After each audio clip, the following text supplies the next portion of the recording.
Hi guys. So the next kind of micro moment, micro lesson, and something that I feel like comes up a ton when I talk to folks, that it seems like I kind of attract people opening up to me, which I love, and I'm so honored that they feel safe enough to open up to me.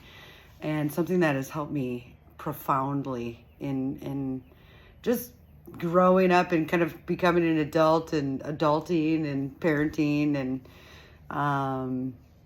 and going through this life change.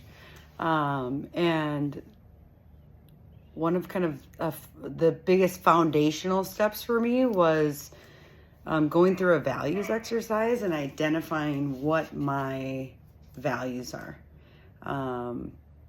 Because I was finding in kind of big life decisions, it was hard for me to be decisive and to know whether or not I'm making like the right decision, when it's like there isn't really. I mean, obviously good or bad, but like doing the right thing or the wrong thing, but like from a moral perspective, an ethical perspective, but like when you're choosing, kind of when you're at a T in the road and you're trying to figure out which one is better for your goals and you don't really know, it's like, what can you anchor yourself on, and what is something that's in your foundation that you can rely on and to trust, and to help you discern what the right decision is. I remember listening to a Brene Brown podcast, she's so great, and she was talking about discernment and how powerful that is.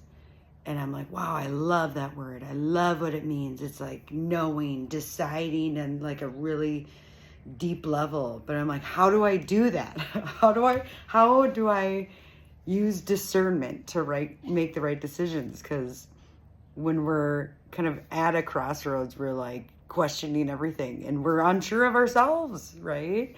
And whether or not we make the right decision. And I had obviously multiple sessions with my therapist talking about values, but actually I had seen a new therapist and he was really helpful in kind of breaking it down in practical terms for me. And once you've gone through kind of the exercise of identifying your top 3 or top 5 values, whenever you're making a large life decision, your values are your filter mechanism. So think of like when you're filtering water, and it's like you dump some, dirty sewage water into this charcoal filter, and then it slowly distills down into something that's clear. And that's really what our values do. It's kind of the charcoal that's filtering this dirty, mucky, muddy water, right? And creating clarity for you to make these kind of tough decisions. And maybe you don't know if it's going to work out, but at least you know in your heart that you're like, okay, this is past the test, my litmus test, right? I don't even know how to say it, but it's a checklist, right? For you to feel confident that at the end of the day, you're staying true to who you are deep down, because your values define they're your pillars for you and how you approach life and relationships and what's important to you.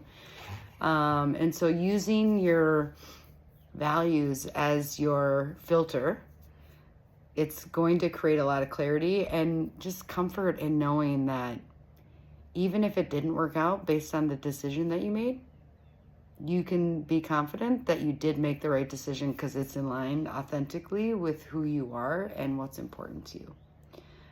So I hope that made sense. I feel like I was rambling a bit, but it was a lot to kind of even distill that into a short video, since it's taken me many years to kind of figure that out, and I'm still trying to apply it because it's easier said than done. But hopefully that's a helpful way to kind of look at the importance of your values and the kind of impact it can, have in providing some comfort when you're making hard decisions.